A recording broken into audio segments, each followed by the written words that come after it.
Hello and welcome back to the Footballing Question podcast. We've been away for a little while now. We've been busy with uni stuff, and obviously we were away for Easter. Well, yeah. Since then, I don't really know. Last episode we did was when Arsenal drew Southampton. Yeah, okay. So I mean, a couple of weeks ago now, but we've been busy with uni work. We are back. You might notice that Ashley isn't here right now. He might be here later.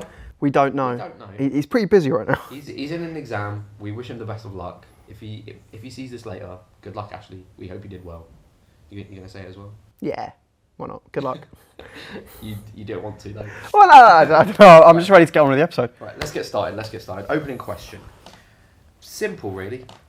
Who do you want in the Premier League? Who do you want to win the Championship playoffs? It's a tough one. We always do. We always ask ourselves who would be the most fun, and it's like I've always wanted someone new who hasn't been in the Prem in a while, and all of them haven't been in the Prem in a while. Yeah. The one which I definitely don't want is Middlesbrough, because they've been in since they got relegated last. They've been in the Championship the entire time, and every other club out of the four has been in League One or something. So it'd be more special. Sunderland would be so awesome, because they're such a historic club, having them back, and also I think they've recorded Sunderland Till I Die Series 3, okay. So it's like the perfect. Yeah. Oh my god, that would be the best piece of television of all time. Coventry's mental. Like Coventry, I remember I went to the League Two playoff final in 2018 to see them beat Exeter. Yeah.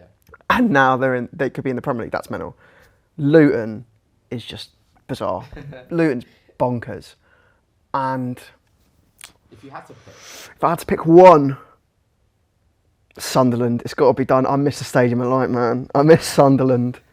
Get them back. Get Newcastle Sunderland games running.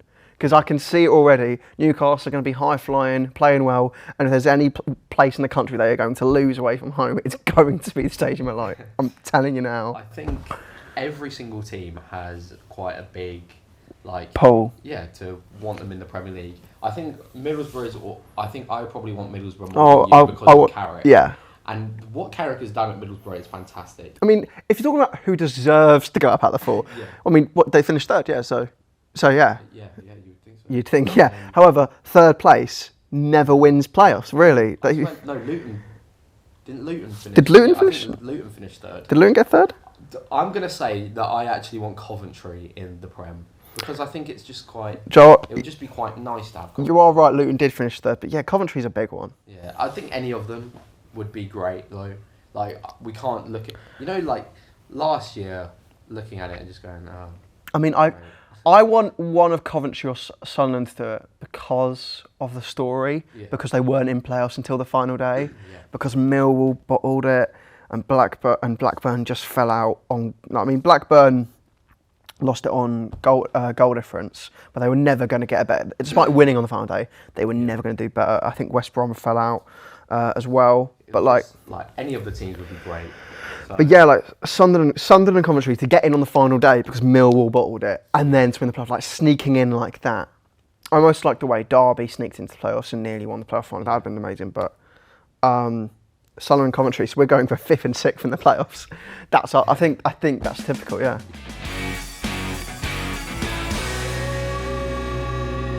Yeah, right, let's move on. Let's talk about some of the results. I think I'm just going to go through the results and then we'll pick out some key moments. I think we'll start with Leeds and Newcastle, 2-2 draw. Big implications for the bottom and towards the top of the table in that game. Newcastle holding on to third for dear life. And obviously Manchester United level on points with them now, right behind them. Could go either way, really. And Leeds... obviously battling to stay in the Premier League, move up to 18th in the league.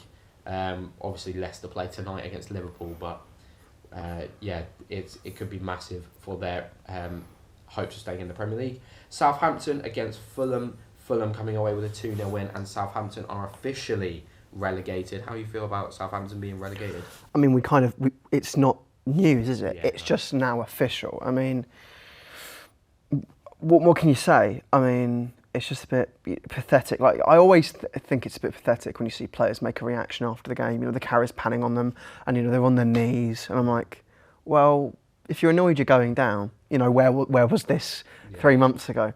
Because I'd say there was a point in time where they weren't 100% going down. And I go back to when they beat Chelsea at Stamford Bridge. That's a massive win.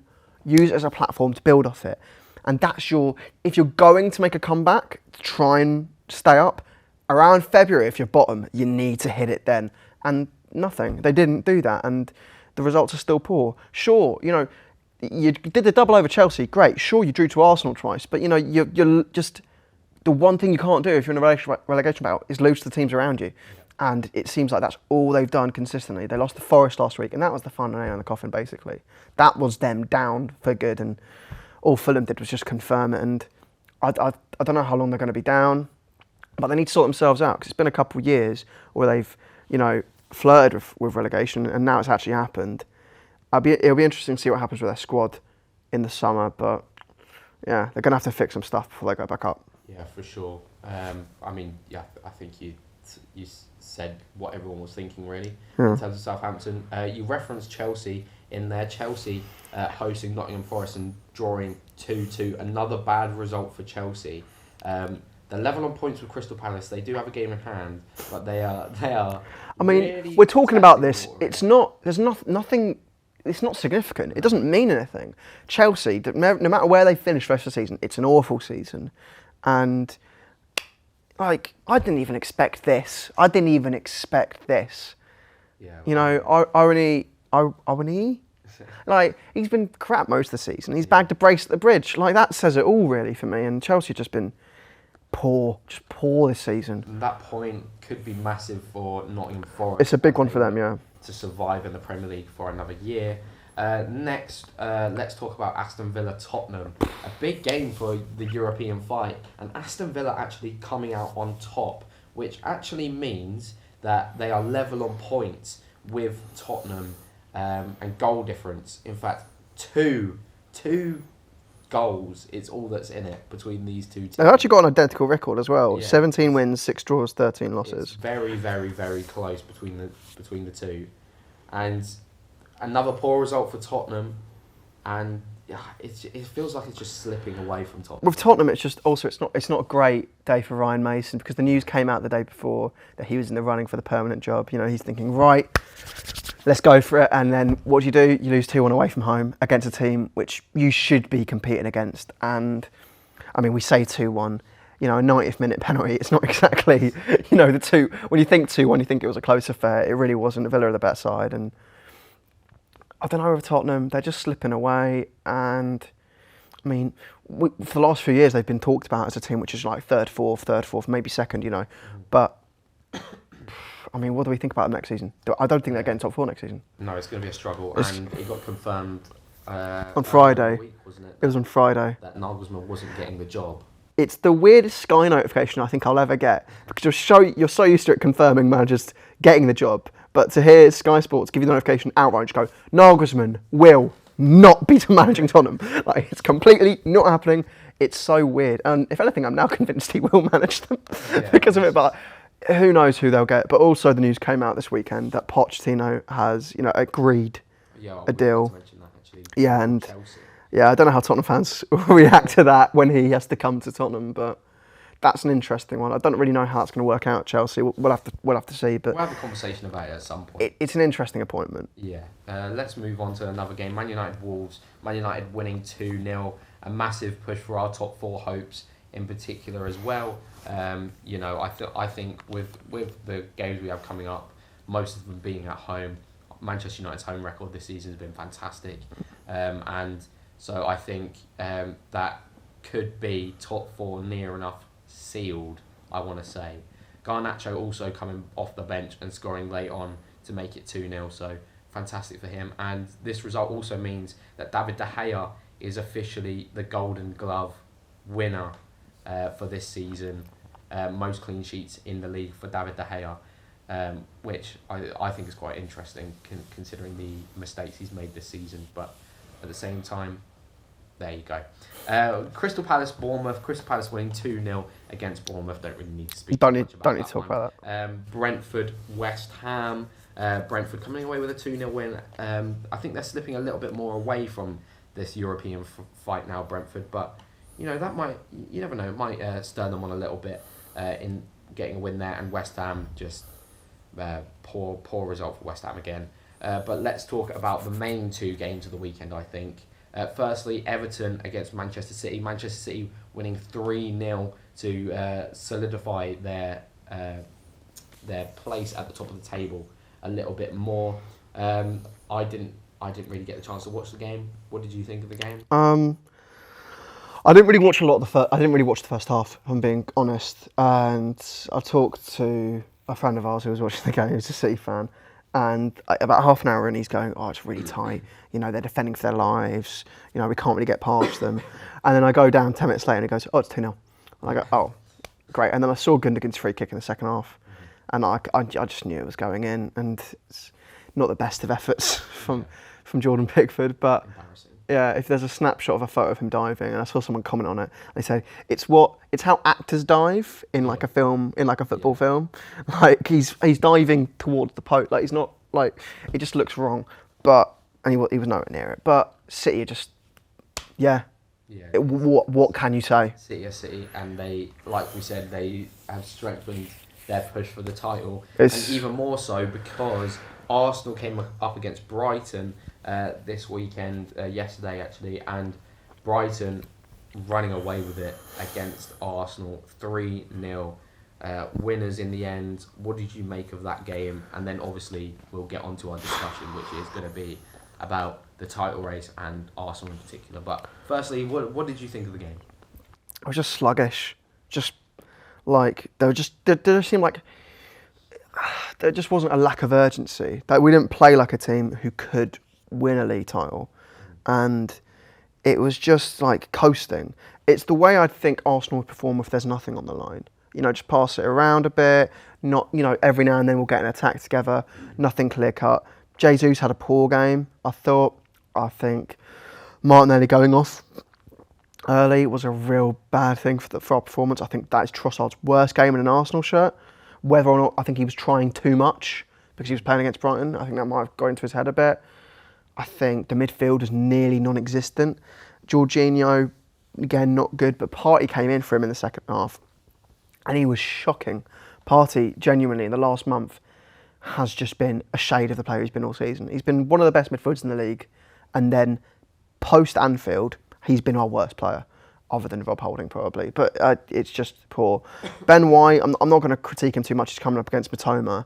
At least he looked like he was putting in some efforts. I mean, all over the pitch, it was just a bit of it was just not good enough. Really, just not good enough. Just lackadaisical, just no energy, no fight.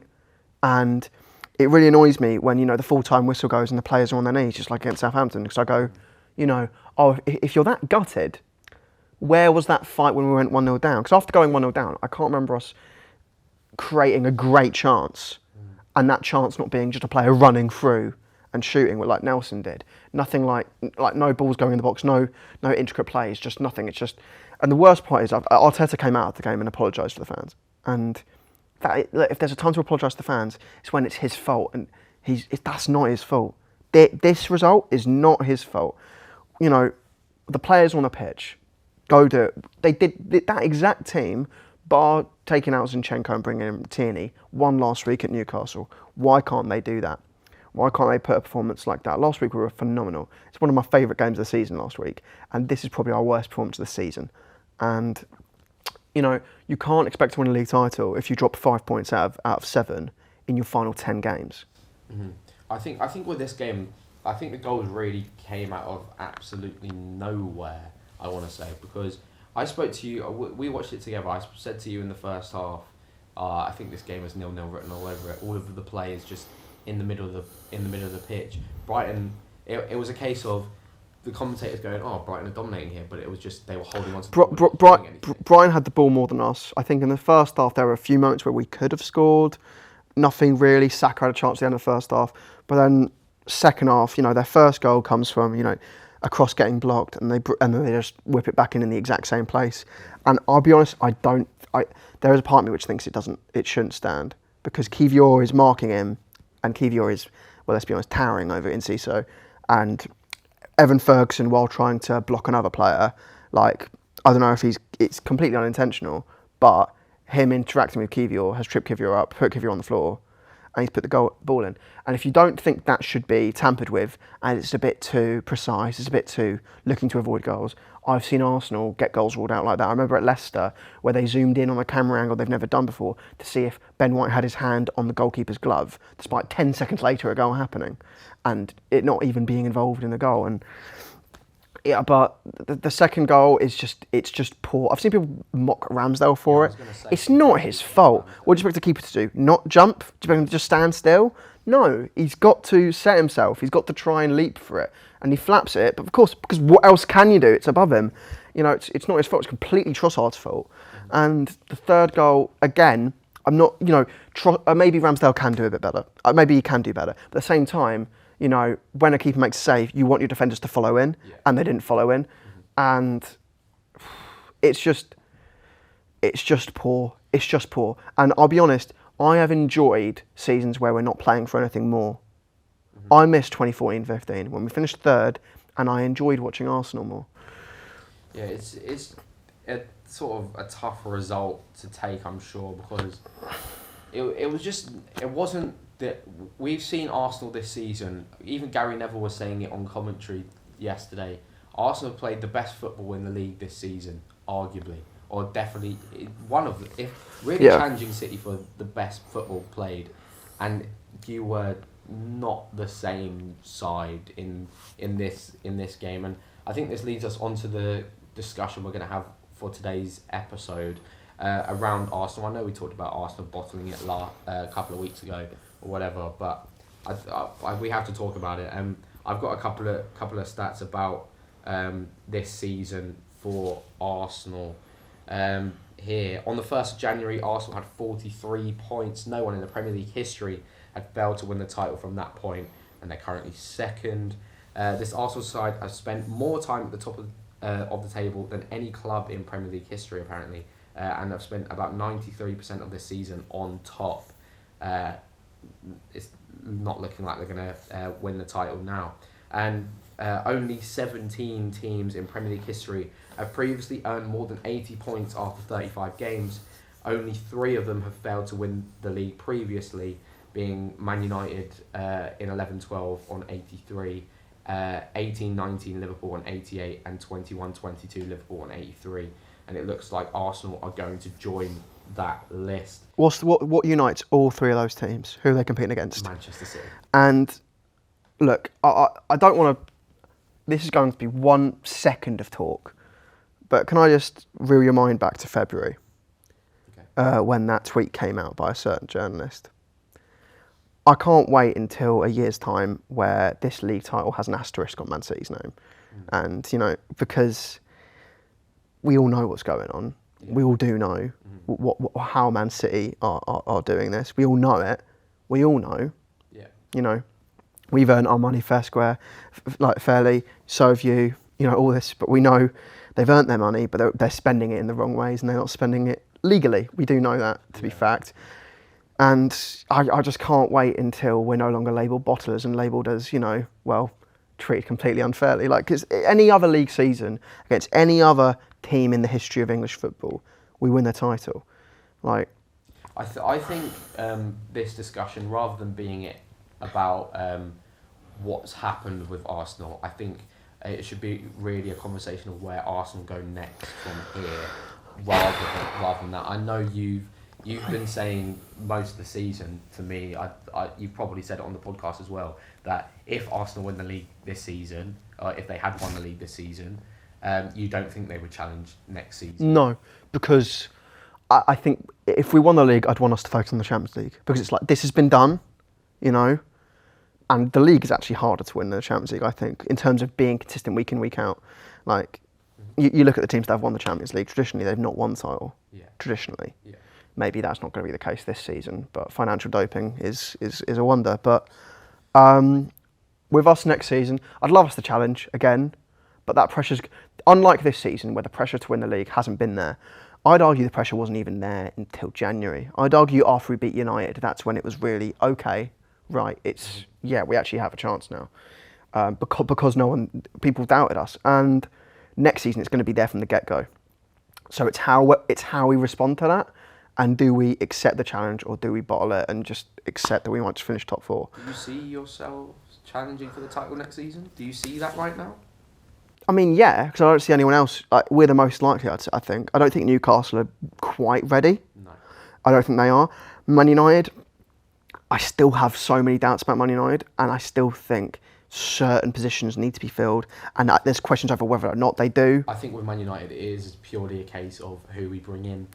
I can't judge Man United until the transfer window's over. With us, I expect us to challenge, but I'm not going to be hopeful of the title until I see our window, because, you know, you can't win the league needing your first 11 to play every week, because you can't expect that.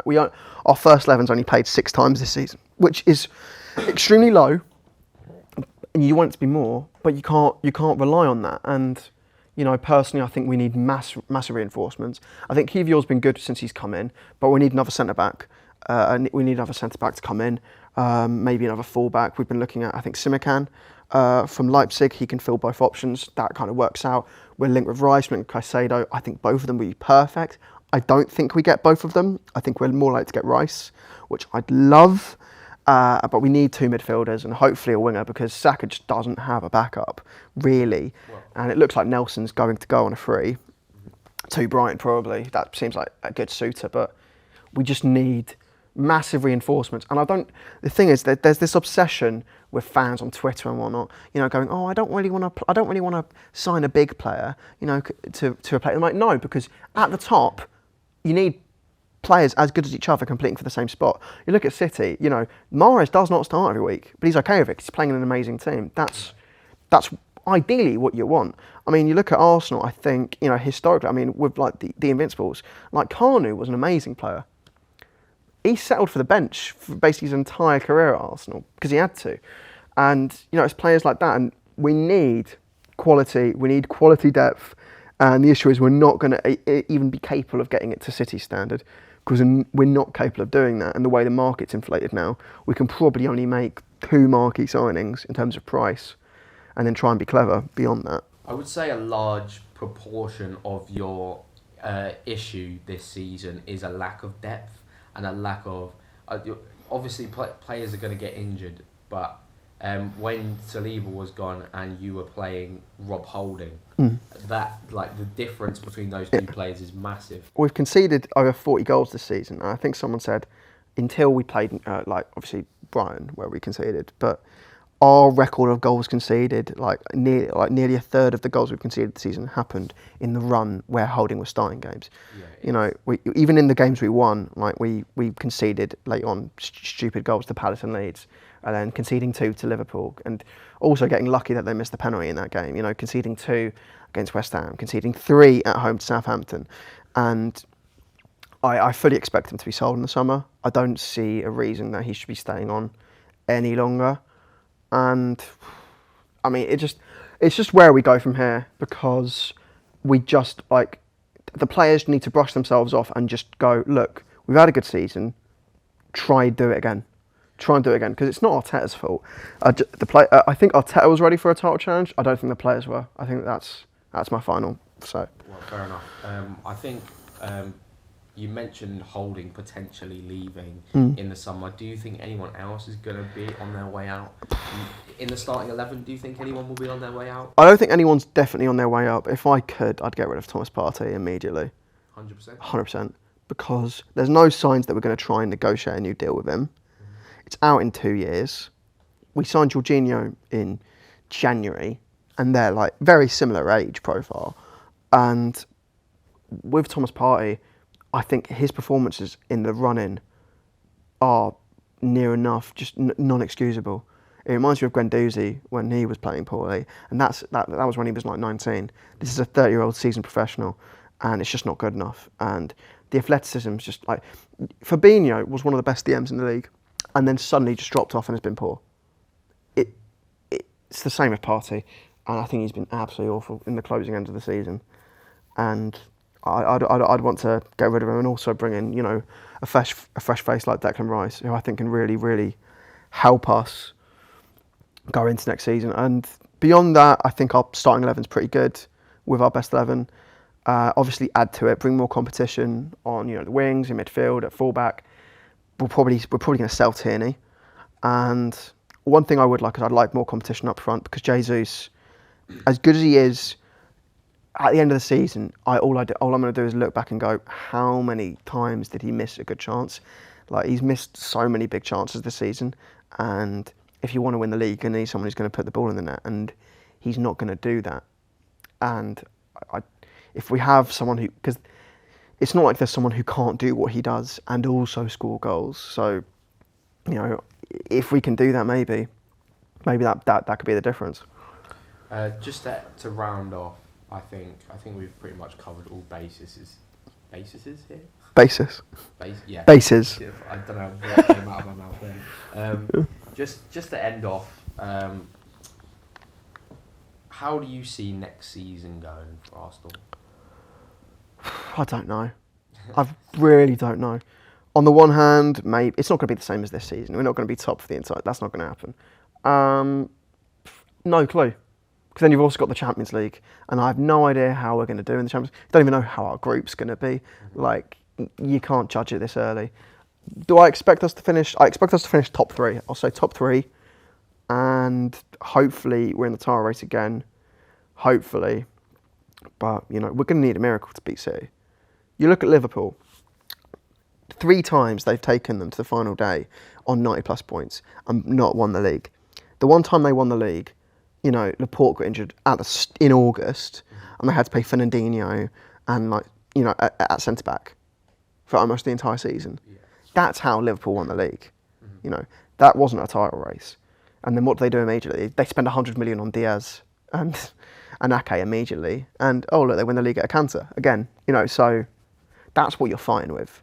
You need luck to go on your side to beat City. I know people say you need luck to win a cup. You need to be consistent to win the league. Not anymore. You need luck to beat Man City, because this is a team that's just won 11 in a row, and that's just how it is.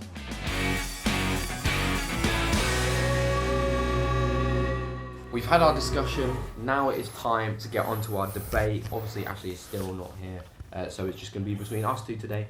And last episode, we did the 3 most overrated players in the league right now. So I thought it's the natural progression to do the 3 most underrated players in the league right now. So for this, I think we just say our 3 with a brief explanation as to why you've picked them, and then we'll try and come together with something. So do you want to start with your 3? Okay, first off, I'm going to go for an Arsenal player, which I think is massively underrated, and that's Gabriel. I think out of our starting 11, he doesn't get his plaudits. Even amongst our own fan base, I think people talk about Saliba so much. He's the one who gets the flashy team of the season card. He's the one who people talk about when he gets injured. Gabriel, in terms of how reliable he is, in terms of how consistent he's been, he was one of Arteta's first signings, and he's been a constant in the starting 11 ever since. His aerial ability is second to none, and people had to go up at the start of the season saying he made the odd mistake here and there, but he's been, since an odd patch up until October, he's been phenomenal, and I think Gabriel is so important, and his importance isn't really talked about that much in our title charge. But yeah, going on to another pick, this man was brought in the summer. Maybe a lot of people didn't know about this signing, and that's Marcus Tavernier for Bournemouth. I think he's had a really good season, which not many people have noticed. Only made 23 appearances. He's got the same amount of goals and assists as Joe Willock, who's played 11 more for Newcastle. 9 goals and assists for Bournemouth means a lot more than it does for Newcastle. Those goals are getting them points that are crucial, and now at the point where pretty much it's not mathematically impossible for them to go down, but they are virtually safe. And he's played a massive part in that. Throughout a lot of the season, Dominic Solanke hasn't been, firing on all cylinders. So you need players like him to chip in from midfield. So I think he's been crucial. And another pick, I struggled for a third person, to be honest. I was just going through the PL index, and I was just like, yeah, I wouldn't say they're underrated. These are like, I went through like Leicester, and there must be someone else. I went, no, they've been crap. No. So I went through West Ham, and I was like, oh no. And then I went through the rest of the top 6, and I went, you can't put anyone from City there. So I've just gone mad, and I'm just going to go for Tim Ream. I think, You know, a lot of people laugh about him. He's an old centre back, but he's done a fairly good job at Fulham this season. I was thinking about Anthony Robertson as well, but I thought let's go for Tim Ream. I think he's quietly had a better season than a lot of people would have expected. For a defender who was expected to be near enough the bottom of the table, to be part of a defence which has brought them up to, you know, top 10, that's a respectable season from him, I'd say. Fair enough. I like your 3 picks. They're 3 good picks. And obviously we'll have a debate in just a second as to which ones get in. But for me, I'll start with my one that I wasn't sure about, and I was a bit 50-50 on whether they were going to be in or not. But that's Ruben Neves. I think Ruben Neves over the last few seasons, this season in particular, has sort of quieted down a little bit and not many people talk about him. But I think he's so key for Wolves. I think he's a fantastic. Obviously, he's a defensive midfielder, but his ability on the ball is fantastic. I think he's a very good passer of the ball, and you've got to remember he is still only 26. So you know he's not. I feel like I've always imagined Ruben Neves being like 30. He looks it. He does look it, to be fair. So I think for me, Ruben Neves is underrated in the Premier League. Next, I've gone for a player that I don't think is necessarily completely underrated, but I have a reason I've chosen him, and that is Estupiñán from Brighton. The reason I've chosen him is because I think he starts for near enough every Premier League team. I think I'd agree with you there. I think maybe not Liverpool, maybe not. I don't think he starts for City.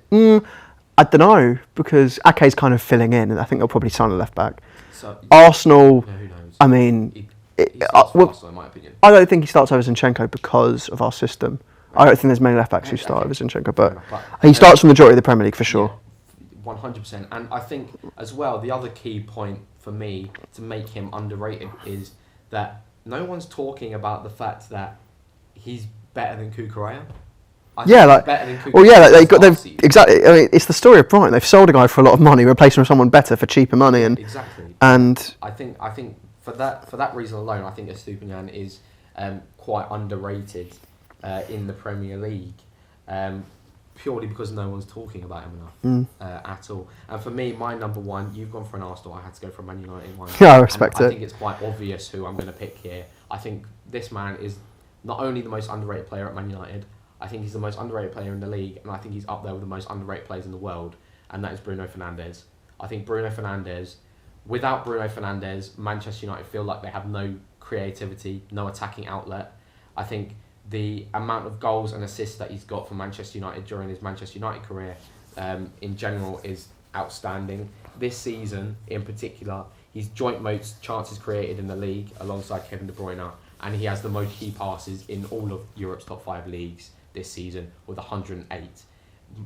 Fernandes, a lot of people go back like three years ago, whatever, to the whole comparison with Kevin De Bruyne, which was always ridiculous. But I think, and people obviously also say that he moans a lot, which he does. But he does moan a lot. I just think that there is no one that is more underrated. I don't think he's underrated. I think it's more that people just don't like him. I don't think I don't think a lot of people deny his ability. I don't deny his ability. He's a good player. I think he's a word beginning with C, which I won't say on air. But I honestly, he's a captain. Yeah, he is. He's a captain. And honestly, I think that goes under the radar a lot with Bruno Fernandes as well. His leadership qualities do definitely go under the radar a lot. If you watch Manchester United, I can see it. I can see week in, week out that he does have those leadership qualities that Manchester United need. And I cannot have this top 3 with at least Bruno Fernandes not being in it. Like, he has to at least be in it for me, because he is honestly criminally underrated by a lot of people, and those are my three picks. Let's have a chat about the 3. Where do you want to start? I think if there's one of my 3 which has to go in, I think Marcus Tavernier is. I really like. He has to go in. I think he's had a quietly quite good season for Bournemouth, and I like Bournemouth as a team. Yeah. They're a plucky little side who we expected to be rock bottom, who have surprised us all. And even like 2 months ago, we all thought they were going to go down, and they've been class. And Tavernier has been one of their better players. Tavernier's been class for them, yeah.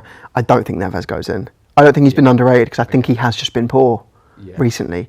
Because he was, in their first season, quite good, but I think everything at Wolves has just gone down a little bit in the last year or so. So I don't think I'm happy for Neves not to go in. Yeah. Is Stupinan, I don't know, I think he is. I feel like the majority of that Brighton team is fairly rated. I mean, you're saying he's not just a great fullback, he's maybe the best fullback in the league, or up there. Yes. Which I guess that counts towards him being underrated. Which you just need to be rated less than you probably are in quality. Yeah, I get that. Tim Ream was my final shout, but you quite like it. I do quite like it. I don't think it gets in. You don't think so? I don't think it gets in. What do you think about?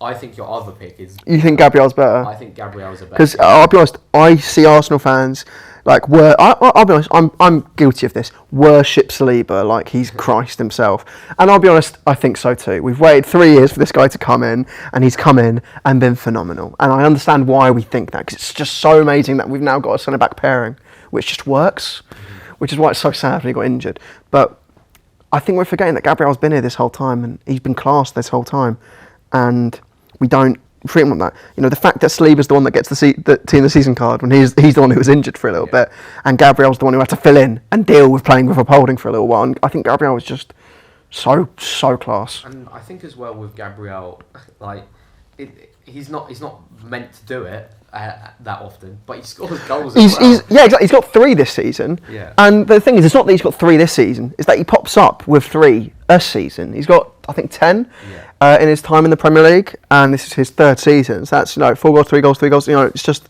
he scored on his debut, for Christ's sake. You don't expect that a defender. Like, I remember we got a call like 10 minutes or 20 minutes into his debut or something, and it's just like boom, yep, goal. And he's a really nice defender to watch play. You know, sometimes he does make the wrong pass, but that's the nature of the way we play football. But he's very composed, and no, I do like that. I do kind of want to go back to Estupinian, and I do want to fight for him to be in there. Okay. Because I know a lot of people, like you said, a lot of people do think he's really good. But I do think that at this point in the season, people were talking about Cucurella like he was, like people were talking about Cucurella last season the way we're talking about than they were talking about Estupinian this season. I think. I genuinely. I think the difference is that last season people weren't talking about all of Brighton's players as much. Yeah, so Cucurella stood out. But now you've got, Matoma and McAllister being talked about way more than they were last year. Caicedo's being talked about. So it's not like he's not being rated. It's more like he's being outshone by his teammates a little bit, I think. I do think, though, that I genuinely think, we've established that I think he gets into near enough every team in the league. Premier League team. Yeah. And the fact that I don't think that's talked about enough. I don't think people are. I think when you ask people who is the best wing backs in the league this season, I don't think many jump at Estupinian to be one of them. No, I don't think so. I don't think they would. Okay, you make a good market. So you go a good argument there. I do think Estupinian needs to be in. I think if we were doing a top 4 here, this would be so easy because I think those 4 are. But someone has to drop out. Hey, no, we're not doing a top 4. We can't do a top 4. We can't. The Champions League. The Champions League. Underrated players. Right. Okay. And I'm really not backing down on Fernandes. and I really think Estupinian should be in there. I don't know. I don't know what you're thinking. I really think Gabriel has to be in there. I think he does, purely just to make a statement, because I love this guy, and not enough. And Arsenal fans don't love him as much as he deserves it. Mm-hmm. When we lose games like we did on the weekend, they point the finger at him. I'm like, the midfield was the reason we lost the game. I'd say mainly, and I think throughout the season he's been amazing, and he doesn't get his plaudits, but he gets the finger pointed at him more than most. Estupinian's a phenomenal shout. Yeah. It's a phenomenal shout. When you think, it doesn't sound like it when you first say it, but when you think about it... And you go, actually, he probably is one of the best left-backs in the league. Yeah. But he's talked about, he's good. Mm-hmm. But it is just because Brighton have been phenomenal this season. If Brighton were doing the season they did last year and we're, mid-table, I think he'd get a lot more plaudits. But because Matoma and McAllister and Ferguson and everything, yeah. because the rest of their team has been so good, it's more like, oh, you're just the left back in that team. Like he's a victim of his own he's a victim of his success. I genuinely think he's one of. It's like how Luke Shaw's kind of fallen into it as soon as you've been better. Like when you were crap, like late Ollie, like Luke Shaw's like, God, he's the only player trying. And now it's like, oh God, Luke's had a bad game. It's his first bad game in 20. But like that's what happens. But I think that is a good shout. I hate to say it, but I think Tavernier probably just drops out. No! No way. No, not in hell. Are you telling me that Fernandes doesn't get in there? I'm taking Fernandes doesn't get in. That is ridiculous. That is absolutely ridiculous. I don't think Fernandes is underrated. I think he's disrespected, but I don't think he's underrated. I think they're two very different things. I hate the guy. Well, I think he's a top class, you know what, but I think he's clearly got a reasonable explanation as to why Fernandes doesn't get into this top three. Fernandes is the one that I'm fighting for here. Fernandes is my one that is nailed on.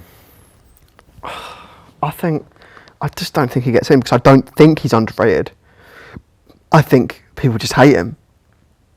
I think people don't talk about him because they don't rate him. People don't talk about him because they don't like him. But that's very different. I don't think people realise just how good Bruno Fernandes actually is. People don't talk about Bruno Fernandes like Bruno Fernandes hasn't put up the numbers that he has first season from his first season, right? Yeah. And yet still he's putting up great numbers, but because he's not scored as many goals, it's just you talked about Odegaard last season being one of those players that stands out even though they don't pull up the same stats as you might expect. Fernandes is one of those players this season, and even then, most key passes in Europe's top 5 leagues, no one's talking about that. No one's saying, oh well, Bruno Fernandes is actually creating a lot of. If we had a number 9 that could score a goal, if we had Harry Kane, Victor Osimhen up front, and Bruno Fernandes was providing this much, he's top assister in the league, up there challenging with De Bruyne. And even then, joint most chances created in the league this season with De Bruyne. That's insane. And no one's talking about it. And it's just, like, I think he is criminally underrated. I think he's overhated, and I think he is underrated. 100%. And I can't back down on Fernandes. I can't. The Man United fan in me will not allow for... I can't live in a world where Tavernier and Gabriel don't get in. I can. I can't. My top 3 from the picks we've made are Fernandes, Estupiñán and Gabriel. In no particular order. I'm happy. Look, Tavernier, we've bigged him up. I had Marcus Tavernier nailed on in my mind. We talked about Tavernier. Jordan, how would you accept? Oh, I think Tavernier is more underrated than Estupiñán because he's not even looked at. He's not even talked about. Estupiñán is at least talked about as a good player, whereas he's the only one in this list who's actually rated amongst his own fan base. Well, actually, no, Fernandes is. Gabriel's the only one who his fans don't even talk about. I think with Tavernier, no one talks about him. They just go, oh, plucky little Bournemouth. Oh, Billing's all right. Yeah, good. No one. I think that's just purely because most people don't watch Bournemouth. So is that? So you're admitting he's underrated? He's very. I think he's more underrated than anyone else in this list. I think Gabriel and Tavernier are nailed on, and then I think George. How about this? I give you Bruno, okay, but Gabriel and Tavernier make it in. I know how much that means to you. I'm giving you, you're United man, be having to trade in a Brighton player. I do think I'm fine with that. But it does just hurt that Estupiñán isn't getting into it. Should we do a top 4? Are we scamming this? No, but here's the thing. Should we change the format from now on? Because at the end of the day, top 3, it's not exactly a football thing. Top 4 is, so topically, if we do a top 4... Are we really changing this? Yeah, screw it. Who cares? We make the rules. Yeah. So, Tavernier, Fernandes, Estupiñán, and Gabriel. Top 4 in no particular order. Class. There you go. So it went from the top 3 to the top 4, but they are our top 4. Let us know what you think in comments, whatever, anywhere. Let us know what you think. And that's our top 4, I guess. Yeah. Hey, you! Yeah? Yes, you! How did you get in my house? Do you like YouTube? Yeah? Sometimes find it a bit dull? No, I love YouTube.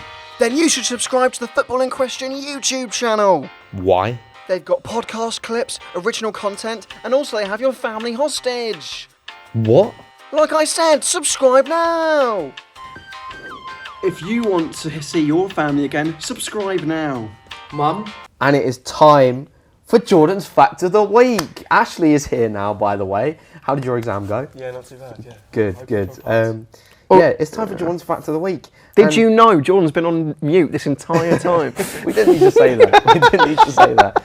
Right, Jordan's Fact of the Week this week. Did you know that Chelsea have actually been relegated more times than they've won the league in their history? They have been relegated 6 times in 1909-10, 1923-24, 1961-62, 1974-75, 1978-79 and 1987-88, 6 times. And they have won the league 5 times in 1954-55, 2004-5, 2005-6, 2009-10, 2014-15 and 2016-17. Right, I hope you're paying attention there, because this week's quiz is the 1 year special of Jordan's Fact of the Week quiz. Jordan's Fact of the Week came into existence on the 18th of May 2022. It's currently the 15th of May 2023, but you know, it's in a couple of days' time, so I'm doing the year-long special today. I hope you guys are ready and have been paying attention to Jordan's Fact of the Week for the past year, because if you haven't, you're going to lose the quiz. If I'm going to lose, this is the day. Yeah, no, I feel like I pay attention because I make the TikToks for these sometimes. Yeah, He's at a very big advantage true. here. So Yeah, but you've only been basically, making the Ashley, TikToks for this season. If he whips out some from last year, we have no Basically, clue. Ashley, I didn't know he did it last time. you need to win. He did it for the last 3 weeks of the season, I think. So I'm going to need some buzzers from you guys. Bang. Dang. Bang and ding, classic. I feel like we're sitting in the wrong seats. Well, mix up. Let's get on with it. Question Okay. 1. The very first Jordan's Fact of the Week Bloody hell. came on 18th of May 2022, I'm lost. and it involved West Ham United ending a season with a positive goal difference for the first time since 1985-86 season. Yeah. But what year? Ding. 2016. Correct. 2015. I was going to say what was the year that the curse ended, and About 2016. 2015-16 2015-16. is the correct answer. Final season at the Berlin. It was, yes. You That always is- goes on about that season, don't you? Don't- I feel like I don't go on about them. I feel like you've spoken about it. I don't think I go on about their final season. Yeah, you're obsessed with that Payet season. So I'm that not was- actually. They were responsible for my first ever loss at the Emirates, which I went to that year. So 1-0 to Isaac straight away. On to question 2. During the summer of 2022, when we were uploading TikToks consistently, God. I did how many editions of Jordan's TikTok Fact of the Week, which were exclusive facts only on TikTok? I have a feeling this did not last long. It was weekly, I know that. Was it weekly? Yes, because it's John's Fact. Because of the we had a Week. schedule. Remember we had a schedule? I don't actually really remember. Ding. 3. Bang. Can I guess? Incorrect. Three? Oh, right. Incorrect. Yeah, that was incorrect. Yeah. Yes. Right. okay. Gives you a shot. Okay. It's not 10, I know that. Bloody hell. I'm going to go with 5. Incorrect. Is it 2? 2. I knew it was The tiny. answer I is knew 2. it was so small. I did It was like 2. you barely tried. Like I remember you saying, "Guys, I've got a formula. I can do it every week. It's gonna be easy." And you did it twice. So, on to question 3. It's better now. It's a weekly one- schedule on yeah. TikTok. The first ever Jordan's TikTok Fact of the Week, the first one of 2, revolved around 2 players in particular playing in obscure positions in their international debuts. But who were the 2 players involved? Oh God, we've got no clue. I don't remember. Two players ever saying this. In their international debuts, playing in obscure positions. Can we get the country? I feel like if I give away the country, it will reveal the answer. All right. Oh God. No. that was fun. Because you guys are completely confused, I will say that there was an attacker playing in defence and a defender playing in attack in this scenario. Any idea? 2 players, international Ooh, debuts. I've got one. I think. But Any I've guesses? only got one. There's 2. I mean, when you say attacker playing against defensive attack, I just Are think they both in the same country? Yes, yeah. Right. I've got a One feeling. came off the bench and one started in this game. In the same game. Yeah. Okay. What kind of defender would play an attack? I mean, my gut instinct is they're both fullbacks. Or was it in the same game? Same game. One player played in, one attacker played in defence, and one defender played in attack. One came off the bench, but you know, I think the one that started was the attacker playing in defence, and then the other player came on in attack. Should I narrow it down to the country, and it's just first to get there? Poland.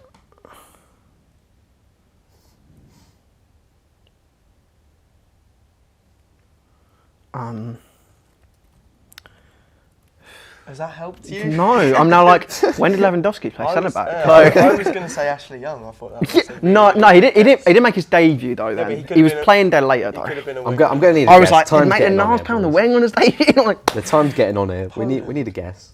is one of them Matty Cash?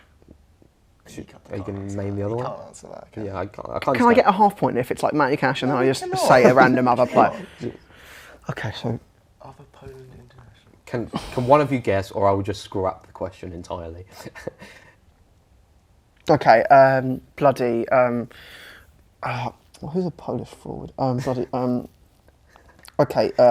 Cash and Milik. Incorrect. All I can think of is strikers. I can't think of any Polish winger. I'm trying. I can't think of. Literally, it's just. Matty Cash and Blaszczykowski. Incorrect. Blaszczykowski did not make his debut at the same time. The answer He's like 40. is Lucas Piszczek and Robert Lewandowski. Oh. Robert Lewandowski starting as a defender and Lucas Piszczek as an attacker. Where was Lewandowski in the defence? I don't know. I just know that it was a defender. How could you justify that? that is the answer. Although when you said, if I tell you the country, it will really narrow it down. Yeah, and then you were just like, I was not watching football when Lewandowski made his debut I internationally. feel like if I said Poland, you would have just gone, oh, well, Robert Lewandowski. Because you did, and went, well, when did he play centre-back? So it's still Yeah, because I didn't watch Poland's European qualifiers in 2011, did I? So it's still 1-0 after 3 questions. Christ almighty, this shows we really do not watch anything he does. Question 4. The first Jordan's Fact of the Week for this season revolved around a player sale. Karen Brady, while the director of Birmingham City, sold her husband to which club? Well, director of what? Birmingham City. She was director of Birmingham. Sold her husband to who? Any guesses? Ding, Bolton. Incorrect. Oh, to which club? Yes. Yeah. Which club? She was at Birmingham. He was at Birmingham and sold I to thought you were another asking team. for the name of the player. No. Yeah, well, I've got no clue. Which club? So he's guessed. He's gone. Yeah, he's Yes, so it's not. I was gonna say it's not Bolton. Couple Yeah. floating around. I'm feeling an Ipswich, but I don't know why. This Is is that a like- guess? Yeah, You said yeah. is that bang Ipswich. incorrect? Who was a? Stoke. Of course it was Stoke. I remember you saying it. Yeah. I literally said it in my mind. Karen Brady, so well, director annoying. You made a Birmingham. TikTok. I do not Sold remember. her husband to I remember it, but I don't remember the Stoke. I literally, I played that in my head before I answered. I've got a bonus question though, which you can both answer since you got it wrong. To the nearest 100,000, how much did he cost? It was quite low. This is like 2007 money, so this is not. This is barely scratching a millionaire. How Is it? much? Nearest 100,000. Yeah, to the nearest 100,000. I reckon it's more than a mil. No, it's not. You don't think so? To the nearest 100,000. 700,000. Incorrect. Well, you said to the nearest, so like it's not correct. It might be correct. It's not correct. Oh, screw. 600,000. Incorrect. The answer is 400,000. So I win. That point then. To No. nearest. No, then I win. I'm closer. Oh, sorry. No one's getting Do I any win? points for that. Oh, sorry. Still 1-0. I'm quite I thought it disappointed. was running up. Sorry. You just never listen to Jordan's Fact of the Week. No. No, I do. That one was really good. So, question 5. This season, I've come under scrutiny for a few Jordan's Facts of the Weeks. The first time I was attacked because I failed to pronounce Pitaudry. I can pronounce it now. But what does Pittodrie mean? Ding. I'm allowed You to can say, say it. Shit heap. Correct. Oh, yeah. Correct. It's Pittodrie. Pittodrie. It's Pittodrie. Pittodrie. Pittodrie. Okay, well, there you go. It's 2-0 to Isaac. The Pittodrie. On to question 6. I thought you were going to say which club it was, and I was like, oh, crap, I forgot. Like, Right, question what 6. club? Was it Motherwell? No, Motherwell was... Aberdeen. Oh, yeah, she's good, isn't she? How's yours? No, I don't actually get that. It's joke. Aberdeen. Everyone always... Oh, yeah, yeah. You don't get the joke? No, I don't. Motherwell. Yeah, Motherwell. she is. How's yours? Is your mother, as in like, is Mo- your mother Motherwell? I've been reading all these comments. You don't get it. That went like really, it did really well. It had like hundreds of people going, yeah, she's fine. Do comment. And I was just lost. You don't get it. You know when you don't get a meme and you're like searching through the comments for someone to explain it? Yeah. That was me on there. Oh, Right, 2-0. I love the Motherwell joke. Question 6. On Halloween, Jordan's Fact of the Week became Jordan's Spooky Story of the Week. And I told a story about an item that was removed from a goal in a game because the players believed it to be enchanted by a witch's curse. But I did something in particular to make it extra spooky. What did I do while I told the story? Ding! Yeah. You got the torch on your phone and put it up to your... I did, yes. See, you can wave your arms about, but you actually have to say your buzzer. It works sometimes. He does that. He succumbs to it. That's 3-0 to Isaac. How many, what, we 6 questions in? Yeah, that was question 6. Question 7. I was straight away. thinking, I know nothing about this story. I don't know. And then you gave me a tap and I went, oh, thank Christ. Our Christmas special this year saw me forget to write Jordan's Fact of the Week, but was saved with the first and only ever episode of Santa's Fact of the Week. Santa's Fact of the Week revealed that what team won the Copa del Rey? What team won the Copa del Rey according to Santa's Fact of the Week? Oh, I've forgotten this. Oh, I've forgotten that. That did really well. I think it's... who? Think. There is a team that just so happened to win Copa del Rey. And... Bang. yeah. Is it Motherwell? It's Motherwell. I knew that was going to be another I was thinking it's Scottish. I was thinking is it Scottish? I was like, it's not Rangers. Yes! Fair play. 3-1. I was like, My brain. He's just referenced Motherwell. the same one. I looked at him like... It'd have been a really bad one if you went Motherwell. And then the other TikTok about Motherwell did really well. That's probably the TikTok that it did comments on, yeah? Yeah. Oh, There's still time to catch up. Question 8. A few weeks ago, the last Jordan's Fact of the Week that I Jesus. said Oh, before this episode, I told you that Korean player An Jung-hwang What? No, I don't remember was sacked by his club. But why was he Ding! sacked? I did think before That him. was No, he bang. didn't. He did, but That I was think definitely bang. I know we had controversy over this, but I 100% think He was first. sacked by his club because he knocked Italy out of a competition, didn't he? For his country. Yeah, correct. I definitely said ding first there. He did, We've but he already went bang, like It's 3-2, isn't it? It's 3-2 with 2 questions left. 100%. Right, question 9. Which player, despite making his debut in 2008 at age 20, has never made an appearance in Copa America, according to Jordan's Fact of the Week? Never made an appearance in Bang. Copa America. Yes. Was it Marcelo? Correct. Yes! It's 3-2, not 3-3. It's Shut up. 3-3. Don't be a baby today. It's alright? 3-3. Stop. If you want to be a baby, if you don't want to be a baby, Just turn up get on the time. questions right.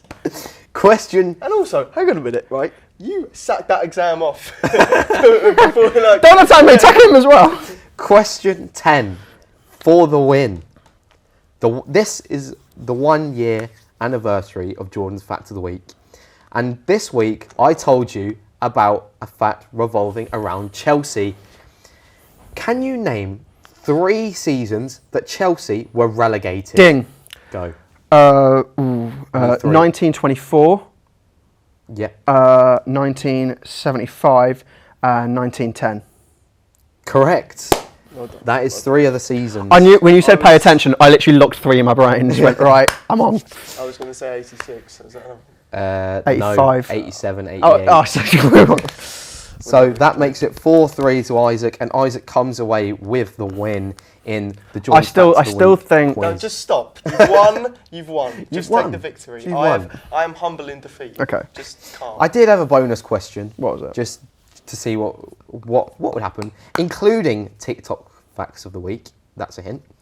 How many Jordan's facts of the week have there been since I began the segment a year ago? I knew this was coming. We're on what is this, like episode I will 20? get this right. Let's be honest, I'm going to get this right. You know the numbers, so I think we only did it like maybe 2 to 3 times in last series. Yeah, come up with it together. You know? And then, look, we might as well work together here. So then you got 2 in the summer. What episode is this?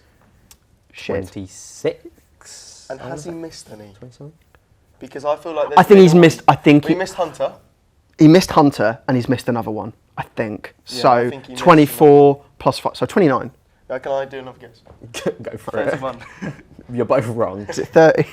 Less. 28? Less. No, 27? Less. 26? Less. 25? Less. 20?